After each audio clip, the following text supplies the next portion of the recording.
Hello, friends, and welcome in to Betting Pro CFF Week 7 early line look ahead. I am Chris Welsh, your host today, joined by Thor Nystrom, who you can find on Twitter at ThorKU, and Eric Froton, CF Froton.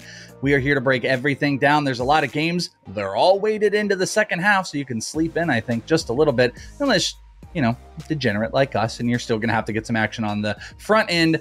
The afternoon is going to be all where it's at. But before we do, Week 6, how did it treat you, Thor? Good on the prop side. Besides, it was my worst week of the year so far. Took a couple of bad beats. We were talking about some of them before. And the Missouri not covering, I had 7 from last Sunday, not covering that number when they got the ball back at the end, down 3, ostensibly driving for the tie or the win, to throw the pick 6 there in the final minute, so they lose by 10. That was a heartbreaker. But we're gonna get back to the grind and hope to turn that around after one down week. Further, we had a bunch of weirdness too. Just that USC almost dropping, Notre Dame dropping, Colorado game was really close at the end. We got the with the watch and the funness. It was a pretty weird week, Froton. Anything of note you want to hit before we move on to Week 7? Yeah, it was another incredible props week. Managed to go 14-4 on Saturday.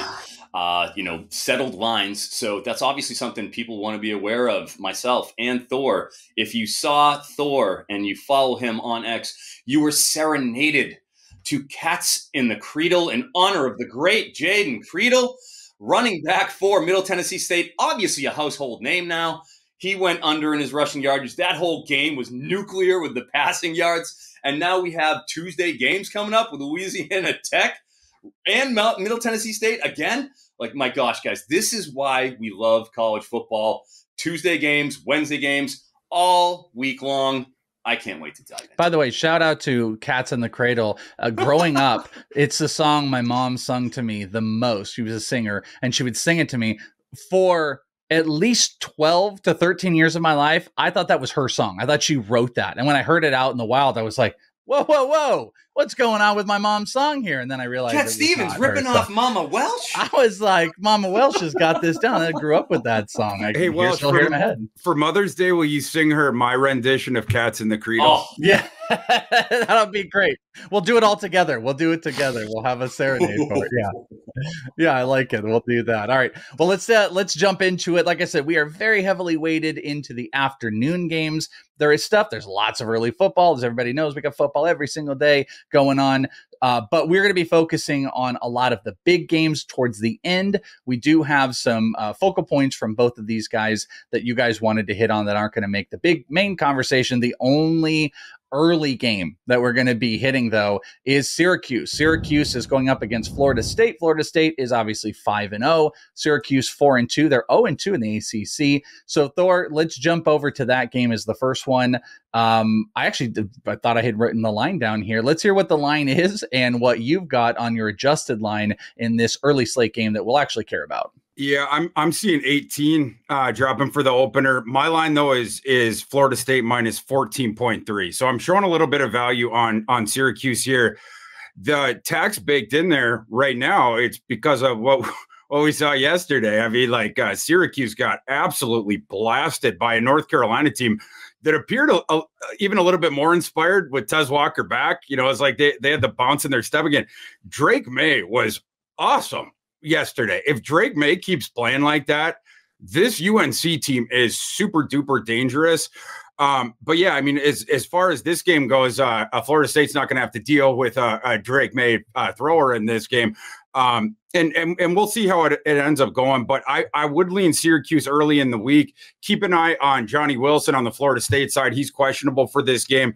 Syracuse, I think, made it out of the last game more or less intact. So you're getting a little value if you can stomach a bet on Syracuse right now. Froton, do you think that this line, I know Syracuse is 0-2 in the ACC and everything, but do you think this hardcore of a battle divisional this is too big of a number, or do you think Florida State is just too good that anything under 3 touchdowns? Because I see it at 17.5. Florida State was around 18. I mean, what do you think on this bet? My problem with Syracuse, just where's the real signature win where they went out and they beat a team bell to bell, Okay, I mean, Colgate, Western Michigan, Army, but we saw the Purdue game. That was a 14% win expectancy that they managed to pull off only through the sheer incompetence of the Purdue coaching staff and how they approached the end of that game. These last two games, you look at Clemson. I mean, they handled Syracuse, and then also North Carolina last game. This is just not a very effective offense. Passing, we're not seeing much out of Garrett Schrader in pass. We've never had that out of him. They're going to have to play bully ball, and you're going to do that against Florida State. I'm kind of skeptical that we're going to get a signature performance out of Syracuse. So I got to lean with Florida State in terms of where it's at. Do you think it's going to move? Thor, did you already say, do you think this line is going to move heavy? Could this cross over 3 touchdowns? Well, with where they put it, it seems like the book is more afraid of getting some of that Florida State money. They where they dropped that, they give themselves a little bit of leeway to get up to the next key number. I don't know though that it will drop, beneath 17 the other way. So this is about where you'd expect it right now. It's a line to monitor, but it's a tough one to peg because Syracuse looked so bad in the last game. They have pass defense issues. Froton was sort of hitting on some of that stuff, but like between the Drake May performance, they got lit up. I mean, even by Hudson Card in that game that Froton was alluding to. Hudson Card threw for 323 in that game. And, and some of these other opponents just couldn't throw, like, Colgate, Western Michigan, helpless. Army. Army. Yeah. So, again, keep an eye on Johnny Wilson and what his status is. You can, it makes it a little bit easier that you can focus more coverage resources on Keon Coleman, maybe make it a little bit easier to defend Jordan Travis in the aerial game. But that is sort of the thing to keep an eye on there. And Syracuse, they're going to need to modulate that offensive strategy a little bit because it is a bit troubling that you only put up 7 points against UNC. UNC's offense, of course, is awesome. And I know that UNC's defense has gotten better this year, but you would expect a Syracuse offense that can at least run the ball or has in these other games that you're going to put up way more than 7 points against UNC. And they were basically hapless in that game. Yeah, and with Syracuse, they're 25th in pace. They're ripping off a play every 24 seconds, but they're 80th in terms of plays per game. That's a discrepancy that shows that they want to play quick. They just can't. Well, playing quick is the Pac-12's game plan. Let's go over to, again, we're jumping into the noon area, at least my time in the afternoon. We've got Cal that's going up against Utah. Cal is 3-3, currently 1-2 in the Pac-12. Utah's 4-1, 1-1 in the Pac-12. And the line is just under 2 touchdowns at 13.5 that I'm seeing. And that is just about where your line is, Thor. So this is a pretty even locked in game. Is there a bet you want to jump in on? Do you think this could move in a direction that maybe favors Cal? I can't imagine betting Cal. I remember Cal at the very beginning of the year, you even were kind of like, oh, I don't think I was giving you guys enough respect. But then I think it's kind of gone the other way. What do you think on here? Is this a Utah bet or are you waiting for this to cross for Cal? Yeah, Cal. Yeah, it feels like they're on the precipice of being a solid team. Like they flash it every now and again. Haven't quite gotten over that threshold yet. And like you mentioned, my line's right around where the Vegas one is, half a point of value, maybe on Utah. The thing to monitor here, or if anyone out there, whatever, is Utah had so many guys missing the last time we saw them. They've had so many guys missing this entire season. I think the last game it was 10 guys that contribute that didn't play. Brant Keithy and Cam Rising have been the 2 primary ones that we talk about every week. But there's way more starters and or heavily used backups that have been out. Now Utah comes off of a bye. I know that initially when Utah was sort of conceiving at least of Rising's timetable, I'm talking like August. This was sort of where you circled it. It's like, man, can we get by through in the bye week? But will Rising come back? Will we see Keithy? All these other dudes that have been out. You had the bye week. We've had this long leeway. If Utah gets, if they get 3-4 of those guys back, I think there's value on Utah on this side. And depending which ones, maybe a decent bit of line value on Utah. If none of them come back and you have to sort of go with the MASH unit that you've had, I think it's a more or less fair line at that point. Because I think even the MASH unit Utah team should be favored by 13.5 points against a team like Cal when they're getting them at home, where Utah is, there's several of these Pac-12 teams that are like this, Wazoo, Oregon State, Utah, just off the top of my head, where they're way better at home than they are on the road. Now Cal has to go to Utah. So yeah, I mean, just monitor the health situation on the Ute side. Froton, what do you think? Do you think that like this looked like this opened up like right about on key? We might not have these big spread movements, but there's questions around it. So is there a bet for you in this game? Well, I'll tell you what's really interesting about these two teams. Totally different in terms of polar opposites, what they want to do. Jake Spavital, new offensive coordinator for Cal, has completely changed the complexion of this offense. They had Bill Musgrave there last year. He comes in. They're currently 4th in pace, and they want to run it between Jaden Ott and Ifanse. Both of those, they have a two-headed backfield there that has been very effective. I mean, when it comes to run the ball, they're in.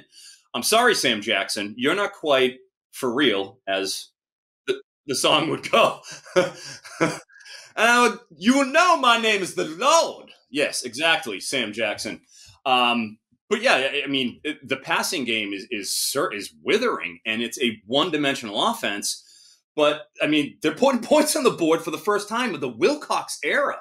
Like Justin Wilcox, a head coach, is a defensive head coach. It's what he does, and he has turned over the keys to Jake Spavital to try to breathe some life into this team and to give a little bit of an identity to it. Problem is, they're playing a Utah team where all they want to do is play slow. I mean, they want to grind you down. 121st in pace, 63 plays per game. That's 95th. But 30% success rate on D. That's what Utah's pitching. They know that they can't score with Nate Johnson at the helm. It is uncomfortable watching them trying to pass the ball. It's pretty much a blanket under anytime you can get lines on Utah's receivers. You don't see them out there in the props market. So, like, that's something to watch out for. I have a real concern.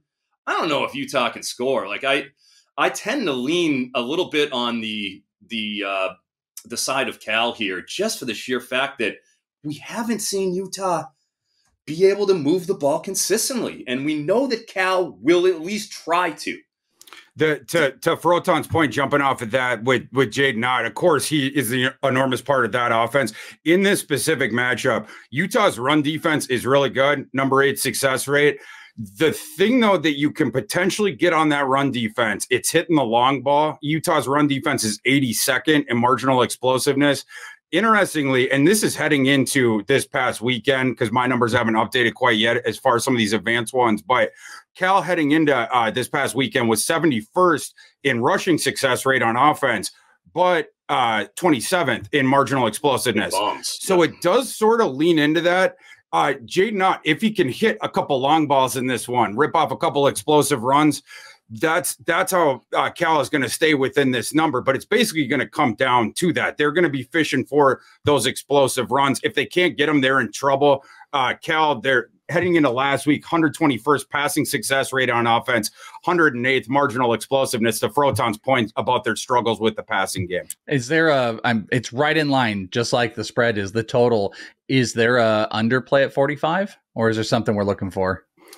I could see that for sure. Yeah. I mean, especially under the auspices of the idea that Utah is going to more inform the tempo here. They're going to lead the dance. Because as Froton was mentioning, they're going to try to grind this game to a halt and play like a Iowa Hawkeye kind of game. And Cal is going to go speed. Again, like the only thing that could, start to affect that in the same way they can affect the side of this one is how many explosive runs does Jaden Ott get? That both of those, the handicaps on both sides sort of comes down to your read on that. All right, keeping in the Pac-12, this is the big dog. We've got Oregon 5-0 against Washington 5-0. Washington is a 3-point favorite at home. That's practically a pick 'em when you give that 3-point at home favorite. So Thor, let's take a look here. Is there value? Are there plays? What do you want to do with this explosive matchup? So this game is awesome. Secretary, tell everybody that I'm busy at that time. I'm not taking calls. I wish this one was at night. It feels weird that this Titanic Pac-12 clash is in the middle of the afternoon. But we're roping off everything to just pay attention to this game while it's going. This one is going to be super fun. The line out there right now being 3 for Washington. My line's Washington -1. I think we're closer to a coin flip, and I think that would be most people's perception out there. I'm not. I mean, like potentially this is an early week bet on Oregon. Maybe, you know, with a little bit of that, but I'm not going to be betting this one today. I'm curious to see what the market does with this. Basically, I'm waiting to see, will it tick up to 3.5?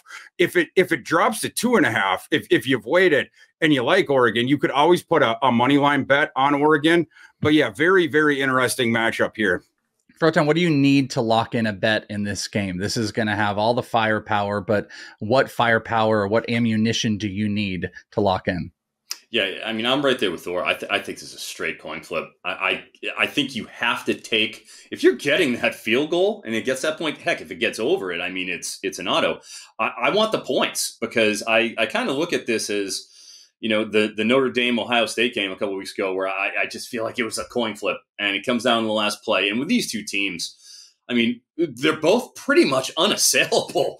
If you want to try to look at what they haven't done well, you could, I mean, Oregon defensively, that's usually the thing that we look at. Like, all right, you know, Oregon has some warts, but year 2 of Dan Lanning, number 2 rated in terms of pass performance, 5th in EPA per play, 35% success rate. It's up and down the board. They've been amazing. If there's maybe one thing I could look at, you know, it's Washington, and you can have them on the ground a little bit. They do have a little bit of bend but don't break tendencies. We saw Arizona be able to come out and with Noah Fafita, who had another good game. We'll be talking about how he played against USC. He's so small. He looks like he's like 5'9". You look at him next to the offensive line. You're like, where is that guy? He makes him look exactly. But man, the kid's got moxie. He made a couple of questionable field side throws, like the arm isn't juiced up, but dude, he was able to move the ball very effectively against Washington. That's a real concern. You look at them 65th against the run too, you know? So there are ways that I think you can beat Washington that, you know, we haven't seen that out of Oregon, but in their defense, they've had a tougher schedule, you know, right out of the gate. Boise State, Cal, Arizona, Michigan State, those are all, you know, okay teams. With Oregon, the closest comp we have is Colorado. And we saw what Oregon did to Colorado in their one-dimensional pass-only offense. I think Washington has to establish a little bit of the run because otherwise they're going to have Dan Lanning's D pinning back their ears and coming after him. I think that's a bad scene for them. Just a couple more points. Well, first of all, the books that I'm looking at, it has toggled up to 3.5. So I think I'm going to be changing my tune on this one and punching in a bet on Oregon today. The other thing is, you know, as far as the on-field handicap, something to keep an eye on during the week. You know, people are listening to this, you know, Monday, later on Tuesday, is the status of Jalen McMillan for Washington. They need Jalen McMillan out there in this game to take the attention, if nothing else, off of Odunze. And by the way, Odunze was banged up in the last game. They've already said that Odunze is going to play. We'll see if he's 100%. But yeah, I mean, you have a couple of those factors going on. Washington needs to win this game through the air. So if that receiving core is depreciated with McMillan either out or less than 100%, and we'll see on Odunze as well, that would be sort of another data point towards Oregon. Yeah, the only other thing I was going to point out is it looks like there's 4 points of early value on the over your line compared to what Vegas dropped. Is that something you'd rather hit now? Oh, I would go over. Yeah, okay, absolutely. So maybe that's the thing you're trying to hit early. How do you take it under in this game? You got balls. Yeah, that's 100%. Yeah, and I totally agree with my system on that one. I mean, it's not complete defense optional. You know, Washington's defense gotten a little bit better. Oregon can play a little bit of defense as well. But yeah, I mean, these offenses are absolutely ludicrous. And not one of these teams is going into this game of like, oh, you know, let's slow it down. Let's suppress scoring and try. No. This is turn this into a track meet. We're going to outscore you. It's going to be bang, bang, bang, bang the entire game. So yeah, for me, it would be the early week plays would be both the over and then taking those points with Oregon. Probably wet my beak on that money line too, because I can't see that line getting higher. Maybe I'll eat my words by the time people are listening to this, but I would be very surprised if that thing got to 4. I'm a little bit surprised that it's already at 3.5, but to me, the bet right now is on Oregon. The only negative is we're doing a show right now, so you can't lock it in. Or can you? A couple of yeah. I was about to say you do, totally do. A couple 4-win SEC teams. Texas A&M's going up against Tennessee. Both got 4 wins, 4-2 for Texas A&M, 4-1 for Tennessee. Tennessee is a 3-point favorite early on. So Thor, is there a play here? I feel like we've been riding Texas A&M some bits here in the last early weeks, but Tennessee is the favorite. So what do you think? Yeah, my line's Tennessee minus 1.6. Although you do have to say A&M coming off that tough game against Alabama, a physical game, and Tennessee coming off a bye, right? So I mean, we'll see how that ends up manifesting. But I don't trust that Tennessee. I got to be honest, I don't trust that Tennessee team, and I like A&M a decent bet. They let me down on Saturday, but if 1 or 2 plays flipped there, they were going to win that game. So, my lean would be A&M, but the thing to think about in your handicap is there any body blow from A&M, both just physically from having played that physical Alabama team, but also the emotional letdown. And then, is Tennessee on the other side of it where, you boost them up a little bit because they're coming in on rest. All right, Froton, is there a play for you in this game? Is Texas A&M scaring you off? The home advantage on Tennessee? Is there something, an over, a total? What do you want to hit in this game? What concerns me is very simply Joe Milton. All right. We talked about Cade McNamara pretty at length, last week, and he beat out Joe Milton. And then Joe Milton goes to Tennessee, and then Hendon Hooker beats out Joe Milton. And then Jim Milton comes in and he puts up a big old stinker against Florida. And that's a team that I'm not particularly concerned about. That's not a team I really think is a fully formed SEC contender at this point. And when it comes to Texas A&M, they just dropped 7 sacks on Alabama last week. Okay. You're going to tell me I haven't seen Joe Milton be able to handle a rush yet in his career. He's a 5th-year senior, and we're supposed to just ascribe, a skill set that I don't think he is really established. And that's unfortunate because, dude, we're talking about Tennessee here. This is Josh Heupel, and they're ranked 66th in yards per pass, 7.2 yards per pass in the entire country. Like, this is not the Tennessee of last year. I'm concerned about it. I would think, we might even be trending towards an under. And I lean Texas A&M. Thor, your system has got the over on this, about 5 points too. What do you think about that? Yeah, I'd stay away from the total. Like, that's when I want to handicap a little bit more during the week. But yeah, it is notable that's what my system's pointing at. I like Froton's point about the pass rush there. You look at Jalen Milroe's rushing game log this year. Here's his rushing totals from the 5 games he played in: 48 the first one, then 44, then 28, then 69. Nice. Last game against A&M, minus 31. I mean, they were penning them in, and like Froton was mentioning, getting after them. That's the part that you liked about it. The part that you didn't like quite as much as Jalen Milroe arguably had the best throwing game of his career in that one. So, Joe, this thing's going to come down to, can Joe Milton hit the broadside of a barn when there's open windows? That is always an open-ended question, right? It's like, is it going to be good Bazooka Joe, or is it going to be the other thing where it's like, Bull Durham and he's hitting people in the stands with some of these throws? That's what we're going to have to see. But yeah, he's going to be under duress, which sort of complicates it a little bit, but lots of pressure on Joe Milton in this game. Well, Thor mentions as we go on, he says, we got to, look into the week. There are things we've got to monitor. One great thing is we've got a bunch of great shows for you. You guys can check out on Wednesdays. We're doing the looks for the week. On Saturday mornings, we have got your last look. We're doing the very early look here. But how else can you check in during the week?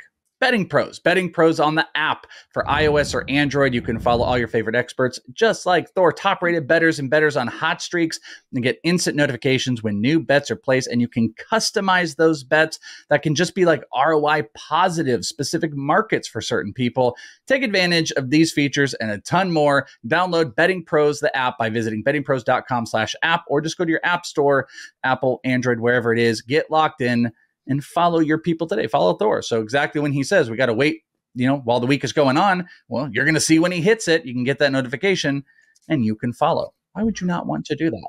I'm sorry, I gotta break in here. But the Oregon, I mean, we do, guys. We record this, live on Sunday afternoon.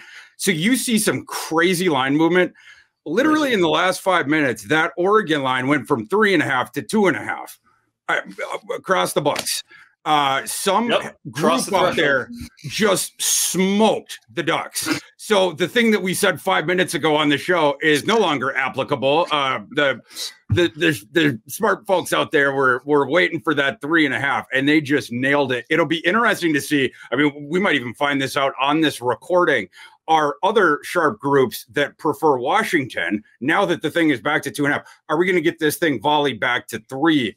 But man, moving 1 point in 5 minutes on the clock at every single book, someone just fired away, and probably multiple groups with that thing at 3.5. So I had to mention that. We need like the Oregon meter. We need the Oregon Washington meter throughout the show. It's just the Oregometer? Is that the Oregometer? Thank you. King of puns. Froton has absolutely got it. You want to talk about a matchup of big name / disappointment? How about USC versus Notre Dame, which is, one of the biggest games people are tuning in every rivalry matchups. But USC almost loses, takes triple overtime, and Notre Dame does. So 6-0 USC, just barely going up against Notre Dame. And I said this to you before the show, Thor. I was like, how in the hell is Notre Dame favored in this game? I know USC did not play good, but how the hell are they favored? Your system has almost the same line. We're seeing Notre Dame -2. I don't get it, so make it make sense to me. Yeah, my system has Notre Dame -2.2. And yeah, I mean, Notre Dame let me down last week. They were another one that let me down against Louisville. And they were probably the biggest one. It was like we didn't have a shot in that bet. It was like walking into an ambush. And you saw some stuff in there that concerned you. People watched it, so I'm not going to get into that as much as the thing that interested me in the post game. They asked Jeff Brom about that afterwards. The reporter was like, Jeff, you came in here. You guys were obviously super aggressive. Like, what was the sort of game plan? And he was super explicit about it. He was like, we wanted to get heat on Sam Hartman and force him to hit downfield shots on us. I think the term he used was throw it over our head. And he's like, when we saw in those first couple drives that it was getting to him and he was struggling, throwing it under duress essentially down the field, because they also had the intermediate area that they had that flooded. In addition to the blitzing, it was just that they were leaving themselves thin on the back end. Hartman wasn't able to make those throws, and he was also struggling under duress. You saw him make some wonky decisions there. You saw bad Sam Hartman. We know this going back several years, right? Like there was like one game at Wake Forest every year at least where it was like you got bad Sam and all of a sudden the interceptions just started piling up. It'll be interesting to see if other teams this year sort of adopt that strategy going forward. The good news for Sam Hartman and Notre Dame in this game is USC can't play defense. So, can they generate any heat at all? I don't think so. And their secondary is not great either. We saw that against Mr. Noah Fafita late last night, a game that I had to stay up watching until like 1:45 a.m. because I had a prop on Taj Washington's anytime touchdown and it went into double overtime. Didn't end up getting there. I'm still mad at Caleb Williams for only throwing for one touchdown that game, running for the rest of them. But the strategy that was used against, again, to discombobulate the heck out of that Notre Dame offense, I don't think it's available to USC here. USC, it's going to be the same old thing. How many points can we put on the board and can you outscore us? I think Notre Dame is more viable in this game. They better be more locked in. It didn't seem like they were super prepared for what Louisville was going to do. It was pretty surprising. And that was a juiced up atmosphere, obviously, in Louisville, right? Now you come back home, you get USC traveling across the country. I didn't love the way I didn't love the way USC's aerial offense looked against Arizona. You just project that one on paper, and it's like, oh, Caleb Williams is going to throw for 350 plus here. He's going to throw for 3 or 4 touchdowns, like he had been. Arizona defense isn't great, or it hadn't been before that, but they were at least doing things to sort of hinder and slow down that aerial offense. Now USC did make adjustments. Caleb Williams started running a bunch more. He looked like Sam Howell as last year at UNC, just tucking and running all the time. But for me, I'm leaning Notre Dame right now. That's probably where I would lean. And then to the point of the over, USC, I mean, if that's the way this thing goes, their only recourse is just to fire bullets on offense. Go, go, go, go, go. Hope the passing offense is ticking better, and it should. I mean, they have the best player in the sport. You'd figure that last week was just an off week with that, and that's going to force Notre Dame to play a little bit more aggressive on their offense. If anyone scores on USC, so Estime should have a big game, and you would expect to get a bounce back game from Hartman. Froton, what do you think? Are you on to that over? I feel like this is an over that has you written on it, but is there also a play? Is there also a play on Notre Dame or you? I just don't feel comfortable enough with Notre Dame, regardless of systems, but USC really played down. But what say you? Are you on the same side of Thor, or you got something else? Well, in all, full disclosure, I am a USC fan, being a Southern California boy here, my residence. So I am a little bit slanted. That being said, you can't look at that game down 17-0 to Arizona. And if it weren't for Mario Cristobal's biblical fumbling of a game, we'd be talking about what USC did down the stretch, because they had the ball in prime position. They were ready to go. It was there. The game was theirs to win. And their final 3 snaps of the regular session was an absolute dumpster fire of the highest order. Everything. I mean, fumbled snap, almost an interception on a quick out to Brendan Rice where he didn't know it was coming. And, the cornerback broke on the ball and had a chance to take it all the way to the end of the field. And then on the field goal to win the game, no problem, put it on ice. They fumble a bad snap. It goes high. They don't even get the kickoff. It was uncomfortable to watch leading that into overtime. Like, they deserved to lose that game based on the sheer incompetency. And you see that in the post-game win expectancy. I mean, that 28% post-game win expectancy. They had no business winning that game. But that being said, you go over to Notre Dame, and as Thor talked about with Coach Brom's strategium, Jeff Brom is no stranger to Sam Hartman. Like, everybody, we know who Sam Hartman is. He has as much tape since 2018. He was a starter until Jamie Newman came in and displaced him for a season. But over the last 2 seasons, Sam Hartman threw more downfield 20-plus yard passes than any QB in the sport by a significant margin. He's throwing 100 of them a season, like far and away the most. The problem is this year, look at the receiving core for Notre Dame. Jaden Thomas was injured, for the past couple games. He comes back. He's a big sort of, battleship type guy. They don't have the dynamicism of, Kevin Austin when Claypool was there. They've been searching for that outside identity, and it hurt them last year because they had to lean on Michael Mayer, who was great, but, he has proven, at least so far, he's not Sam Laporta, right? Right? I know you believe that, Thor. But, there's not that dynamic weapon on the outside that Sam can throw it to. And Brom knows that. He's watching these games just like we are, and they're just struggling to move the ball in chunks, in that fashion. So they have to rely on Mitchell Evans, the tight end, who gets pounded with targets because they don't have the recourse there. That's a real concern for me. And since Notre Dame lost that game to Ohio State, they had a 96% win expectancy. And they lost on the last play. They went and survived Duke. I mean, they weren't ready for Duke after that game. That was a clear letdown spot. They barely beat them, 56% win expectancy. And then you saw last week, 2% win expectancy against Louisville. This past week, they were barely even competent in that game. I just can't support this Notre Dame team where they're just reeling post Ohio State. It's like it affected them palpably. I don't think they're in a good place. I can't back them. I got to go USC. All right. Let's go. That's Alex Grinch should have gotten the Kiffin tarmac treatment too, the way he coaches a D.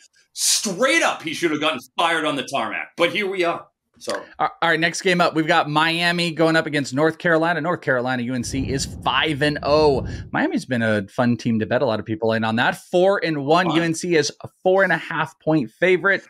Thor, what do you got on this game? Oh man, tune in, like in the lead in and then the kickoff and shortly after. This is probably, really, it's probably a live betting game. Like 4 minutes into this game, just to see the disposition of this Miami team off of what we just witnessed last night. We're one of the great coaching travesties. I'm thinking this in my head, like, is this an exaggeration? It's not. One of the great coaching travesties of my lifetime watching college football, where a coach literally took a win away from his team. Not figuratively, literally took it away. And now you got to bounce back the next week, go on the road to this North Carolina team where the passing attack was firing on all cylinders, like we were mentioning before, and that has Tez Walker back. And Tez, by the way, he was decent.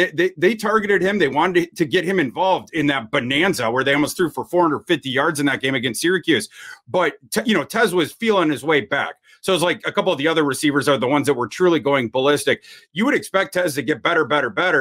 He was a guy that everybody thought coming into the season projected as the wide receiver one. In fact, I think Mac Brown explicitly stated that's why they went out and brought him in from Kent State. So it'll be Miami's disposition is going to inform this entire thing. If Miami is, locked in and motivated to come back and try to get that win back here, that's one thing. It's also possible that it's going to take them a little bit to get over that. And this is not the matchup for that. They showed some of the kids on the side. There was one guy in particular, I don't know, he had like long hair on the Miami sideline, and he kept mouthing, this was on the broadcast, he kept mouthing, I'm trying to, what the F? Like, it didn't take much lip reading school to see what he was saying.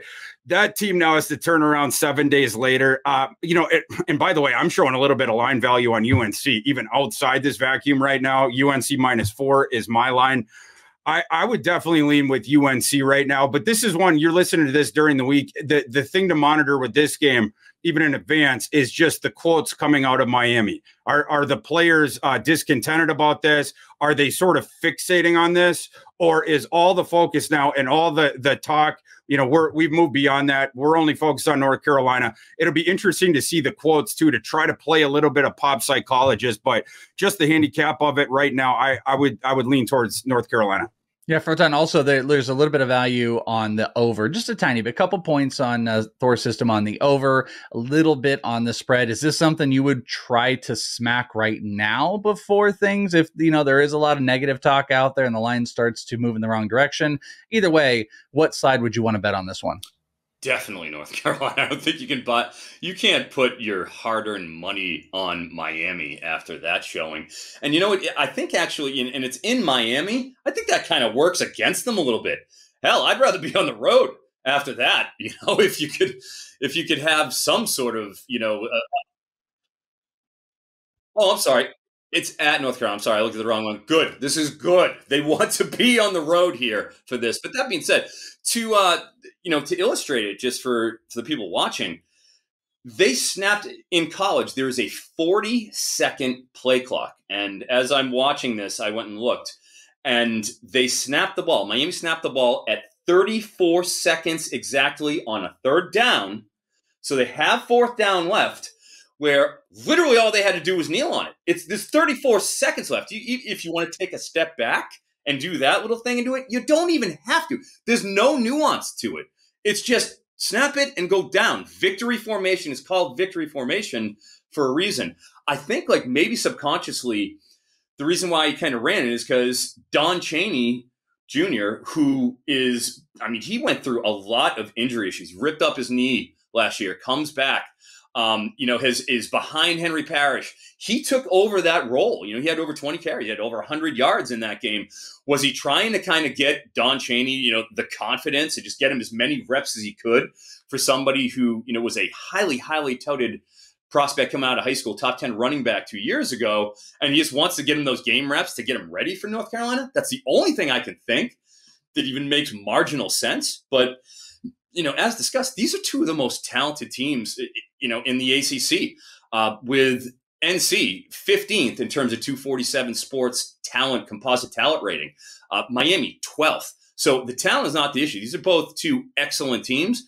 But like you said, the Notre Dame effect we saw after losing a heartbreaker like that, where you have an 89% win expectancy for Miami against a lower rung team like Georgia Tech, who's still trying to, establish their identity under a new coaching staff. this is a very troubling spot, even though the numbers say this is close to a pick. If this is even, the psychological factor of it cannot be underplayed. I cannot back Miami here. All right, let's go over to Missouri, who I know Missouri had some disappointment this week. Missouri, who is 5-1, they're going to be going up against Kentucky. Kentucky is a 2.5-point favorite at home, so we're right in that marker line. All right, Thor, can you back Missouri again? That's really the only question I can jump in. Can you get back into Missouri? Never backing Missouri again. This Kansas grad decided to believe in them once, and again, they should have covered that game. But yes. I got what I deserved as a Kansas grad for backing Missouri in that one. I'm showing the line value on Kentucky here. I got Kentucky minus 3.8. I feel like the only reason that thing is under 3 is because people watched the Missouri LSU game and were like, Missouri looks pretty good. Not realizing that LSU has a bottom 10 FBS defense at this point, and Missouri was just slicing and dicing them as far as that went. But then Kentucky obviously looked bad. But Kentucky was playing the number 1 team in my power rankings. So, a little bit difficult to extrapolate too much off of that game. Ray Davis and crew and Leary are going to have far more success here against Missouri defense than against Georgia's.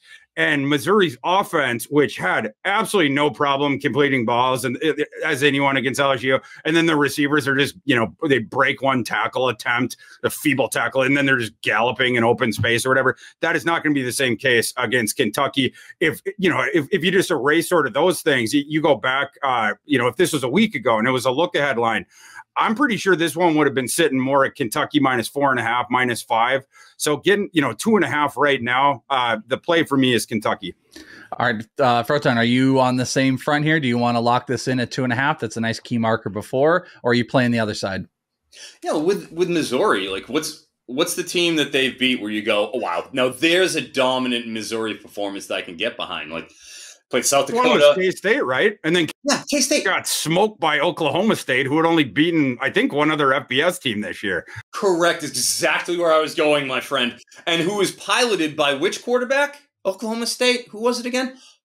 British comedy legend, Alan Bowman. Alan Bowman spiced up that team. Like the clock to the Cliff Kingsbury days at Texas Tech in that one. He did. I mean, he had 199 yards at halftime. Chris Kleeman makes the adjustments. He ends up with 235 and beats that 233.5 line on Alan Bowman, which really made me sad because obviously I had the under on Bowman's passing. But there's no signature win. Like Kansas State, that doesn't look very impressive anymore. And then you got Memphis and Vanderbilt leading up to LSU. I will say this, and it needs to be mentioned. Brady Cook's alt line at 325 plus passing yards by DraftKings last week was one of the great alt lines of all time. Because this is, again, and you heard it from us last week, Thor, we told you it was going to happen. LSU's defense is a disgrace in every sense of the word. We talk about the tarmac treatment, Kiffin style. Legitimately, we should be talking about that with LSU at this point. But that was a plus 380. 4-1 on your money for Cook to go over 325 plus passing yards. He had done it 3 previous games. He's done it 4 in a row. But now, I literally recommended in my show, I said, you need to spray the board on literally the entire Missouri passing attack. And they all went over their prop lines. 4-0 on the entire Missouri passing attack. Now you come back around and they're playing Kentucky, who, again, this is a top 10 D if you're going, and this is even accounting for the Georgia thing. But, every other game, Kentucky was, looking good, especially against Florida. They look great against Florida. You can't run the ball against Kentucky. So at least Missouri does have an opening where maybe you can throw because you aren't running the ball on this team. I just feel like Kentucky has too many ways where they can win this. Whereas Missouri is not going to be able to Schrader their way down the field on this Kentucky defense. It's going to leave them one-dimensional. And with Ray Davis, they're going to be coming after Missouri and the interior of that defense. That is, they're okay against the run, but in the totality, this is a mediocre defense. When you're judging by SEC standards, I can't back Missouri. All right, let's we got two more here on the main slate. Going over to the Pac-12, UCLA is going up against Oregon State, both big powerhouses in the 12. Now, I will say Oregon State comes in at a -5, maybe even -5.5. Thor, the system's down a little bit. We're back down about a point. I think it was 4.5 that I just stared at it. So is this something that you want to wait for some movement? Do you want to lock it in now, even though there's not a lot of value? Or would you play UCLA? How are you going to sparse this one out? This one is a wait for me. UCLA was one of my better calls last week. And look very impressed. The defense in particular, Cam Ward, who was looking like a world beater before, UCLA's defense sent him right back to earth. But this is, in advance of that game, what I was talking about with regards to Wazoo, it was the same thing I alluded to before, where Wazoo is a different team in Pullman than they are away from Pullman. And now you had to go into UCLA, you had to play a really good defense.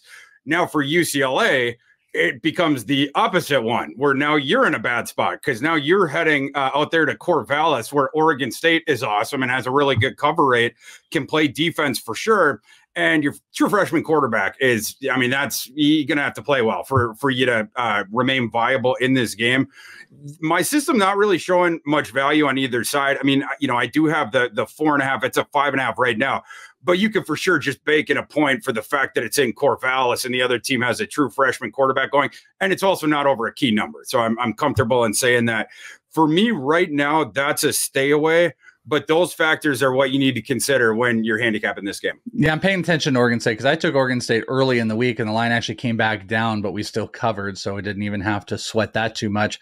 Froton, what do you think? Is there a play for you in this game? Yeah, and great call by Thor, because I was a little skeptical on UCLA since we hadn't seen them have a signature win, see them play a more balanced team, and besides Utah, and Utah ran them over, and that's really what they don't want to do. They don't want to get into a land war, sort of a situation. It was a great spot against Washington State. Finally, we saw Carson Steele establish himself as that RB1. It was him and Tamorian Hardin for, the early going, but he went and he controlled that game. They were able to just run over the Cougars, but I don't see that happening against Oregon State. Oregon State, is that Utah style, play hard D, ram the ball down your throat, Jonathan Smith style offense. You're going to deal with Damian Martinez, going to deal with Bishop Fenwick, and these guys are heavy, 230 pounds, 6 foot plus, and they are coming to lean on you. And I think that's not what, obviously UCLA really wants to do. And as you mentioned, going from Pasadena as a Southern California guy, lovely game conditions, of course, last week. Now you're going to Corvallis, where you have to kind of assume it's going to be raining. Dante Moore, originally committed to Oregon, as we know, or, rumor to, goes to UCLA. I like Oregon State here. I am doubling down after, being a jilted lover of Wazoo. So I'm going to go with the more physical team, in my opinion, which is Oregon State here and back then. All right, final one on the big slate, ACC, NC State, who is 4-2, going up against Duke, who is 4-1. Duke is a 3-point home. A lot of these 3-point, just call it. Like I said, I don't want to call them a pick 'em because it's not, but the very standard 3-point home favorite line we're getting that with Duke. So Thor, Duke has been playing really, really well. There is a massive big difference in your system versus what is out there. So I ask, do we absolutely slam this game early? Because I'm seeing 7 points of value on Duke right now. Yeah. So, and in a vacuum there, the problem is the status of Mr. Riley Leonard, right? And that explains some of that. What'll be interesting is, Leonard out for sure. Does it justify that many excess points? And I'm not sure that it does. I've seen too much of NC State this year to believe that. And as we know, Mr. Mike Elko, it's not Riley Leonard in a vacuum that turned that program around. A bigger part of it is their defense, right? Like they can, and by the way, Leonard himself, it's just sort of manufacturing stuff, a lot of quick passes and, the ball's going this way, ball's going that way. We got the numbers this way, short pass. Maybe we can get some yak. And then, scrambles by Riley Leonard. I'm going to answer my own question here. I don't think that if Leonard is out, that's worth 6.5 points. The market's obviously telling you that he is, but I would lean Duke, Riley Leonard, or more probably no Riley Leonard. All right, Froton, Duke, NC State. Are you going to take that early line? A lot of value there. I'm not sure what this has moved or what this is going to move, but what's your play? Yeah, sure.